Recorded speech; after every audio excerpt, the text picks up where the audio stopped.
Assalamualaikum warahmatullahi wabarakatuh. Perkenalkan, nama saya Muhammad Ramdhani dari kelas 4B. Di sini saya akan menjelaskan tentang tugas organisasi manajemen perusahaan. Yang pertama, jelaskan apa yang dimaksud dengan organisasi manajemen dan hubungan organisasi manajemen.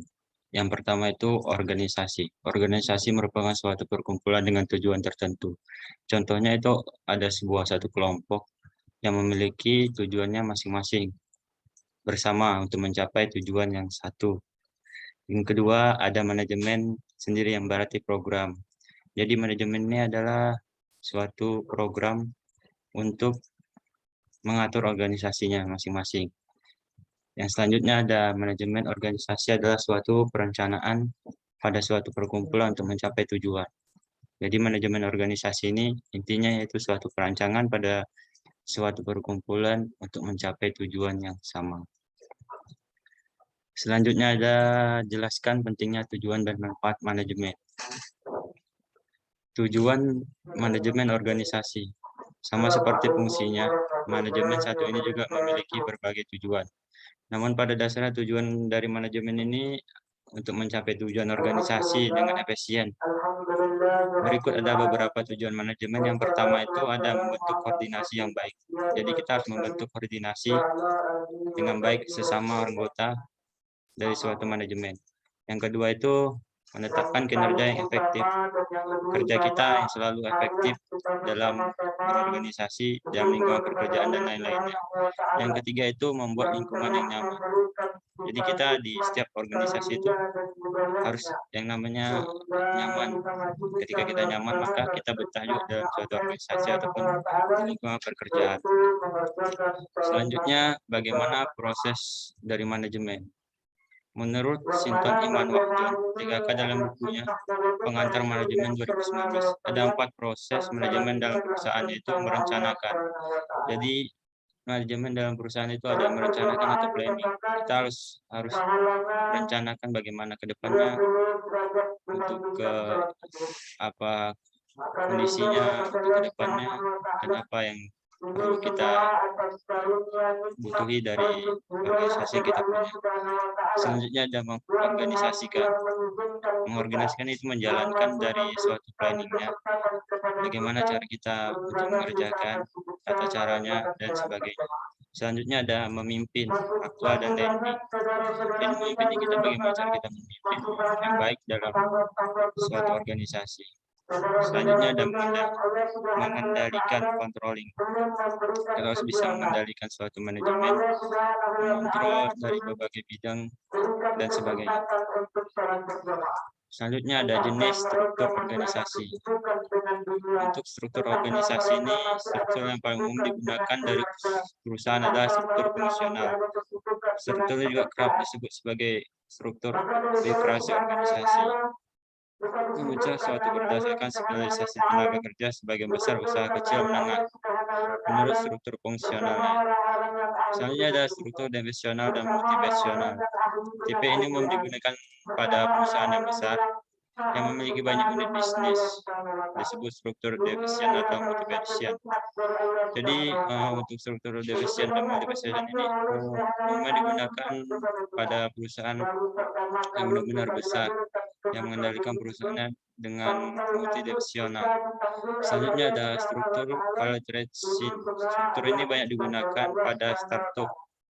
Seperti namanya, ini struktur ini memiliki hierarki yang rata memberikan banyak kebebasan kepada karyawannya. Jadi karyawan itu bebas dalam berpendapat, dalam mengambil keputusan sesuai dengan jalurnya. Selanjutnya ada struktur matriks. Untuk struktur matriks ini struktur organisasi yang keempat ini, struktur ini cukup rumit dan paling jarang digunakan. Struktur ini membuat matriks karyawan di berbagai atasan, divisi, dan departemen. Seorang karyawan yang bekerja di perusahaan metrik misalnya mungkin memiliki tugas baik dalam penjualan maupun layanan pelanggan. Jadi struktur metrik ini dalam suatu layanan atau pelanggan di bidang tertentu. Selanjutnya jelaskan 3 level dalam manajemen. Top level manajemen. Yang pertama itu top level management. Ini merupakan tingkat manajemen perusahaan yang paling tinggi dalam organisasi atau bisa disebut lab C-suite, yaitu Chief Executive atau CEO, Chief Operational Officer. Yang kedua ada Middle Lab Management. Manajemen ini berada di tengah struktur organisasi dan bertanggung jawab kepada top level manajemen. Contohnya tuh manajemen tingkat menengah pada kepala departemen, head of division, atau bridge manager. Yang keduanya ada low level management. Untuk tingkatan manajemen perusahaan ini berada di struktur paling bawah, sehingga tidak membawahi manajemen lainnya. Mereka mengelola staf secara langsung serta bertanggung jawab memberikan supervisi, pengarahan kepada pekerja dalam kegiatan operasional bisnis. Jadi untuk level manajemen ini suatu supervisi yang mengarah kepada pekerjaan di lapangan untuk mengatur operasional yang ada di lapangan, terus nanti dilaporkan kepada manajemen tertentu. Selanjutnya ada jelaskan bagaimana proses rekrutmen, seleksi penempatan, dan pengembangan sumber daya manusia. Setiap perusahaan pasti membutuhkan proses rekrutmen yang efektif. Selain untuk memenuhi kebutuhan sumber daya manusia, hal ini juga dapat digunakan untuk meningkatkan sebagian perusahaan berkualitas dan dinamis.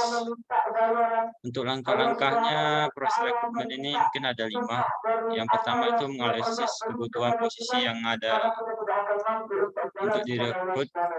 Jadi kita butuhkan apa saja yang dibutuhkan dalam posisi yang kita ada di perusahaan yang lagi kosong. Yang kedua ada merencanakan proses rekrutmen. Dari sebelum hari kita merekrut, kita harus merencanakan bagaimana cara untuk merekrutmen dengan baik dan benar.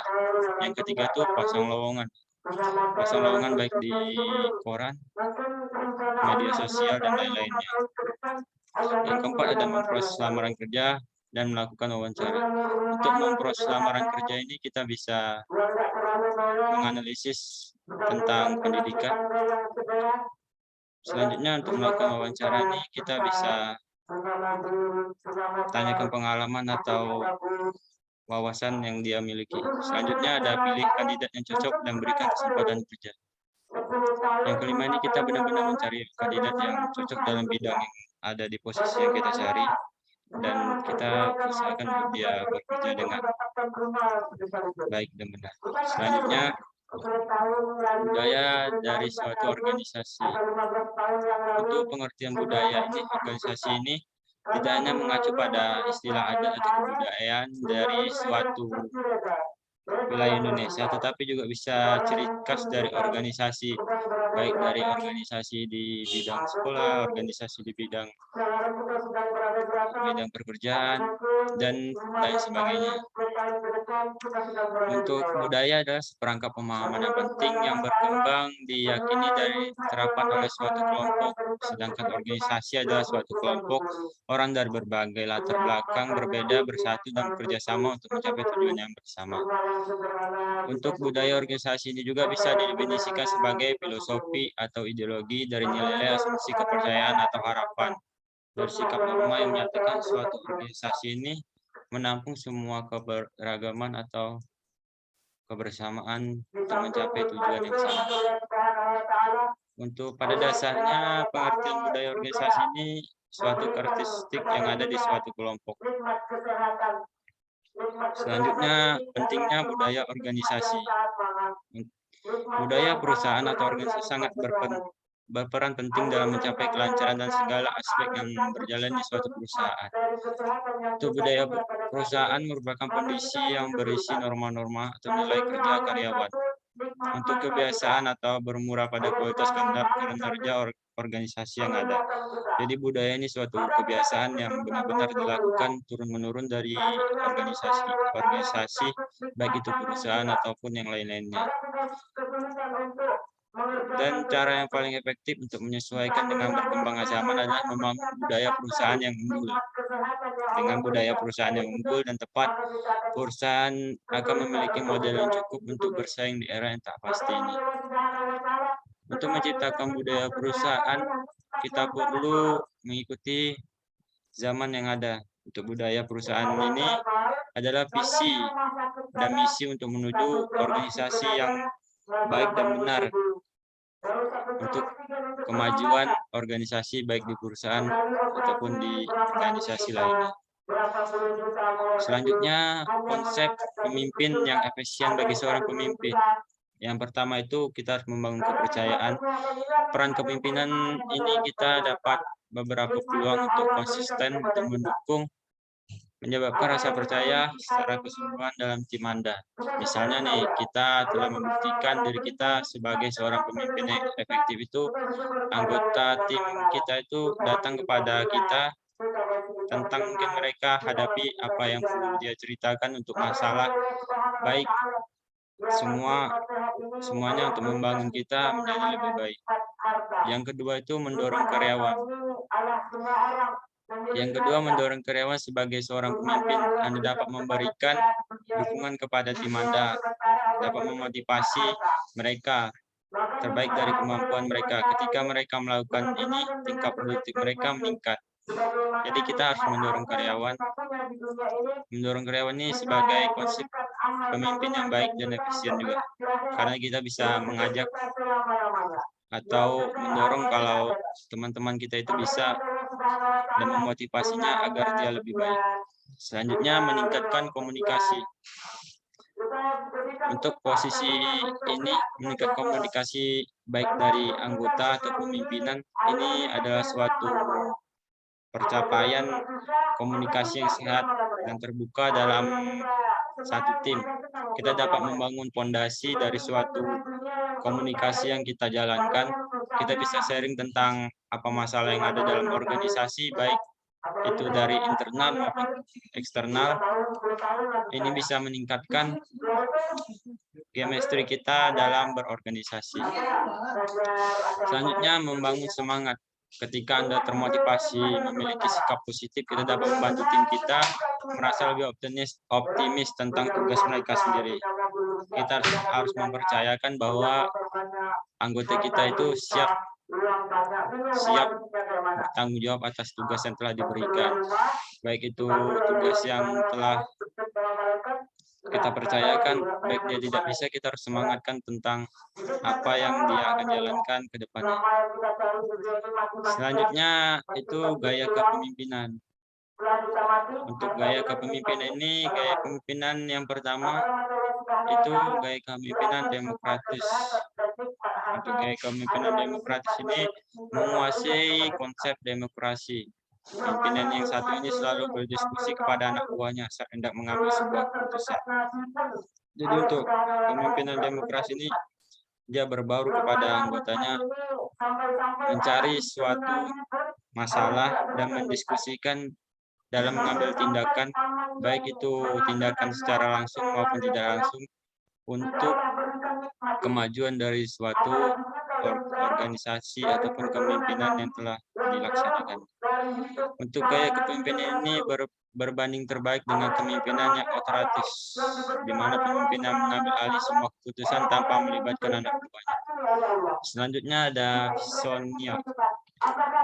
Untuk pimpinan visioner ini, pemimpinan satu ini biasanya dipenuhi dengan rencana-rencana dan ide di masa mendatang. Dia sangat senang dan merencanakan suatu masa depan perusahaan.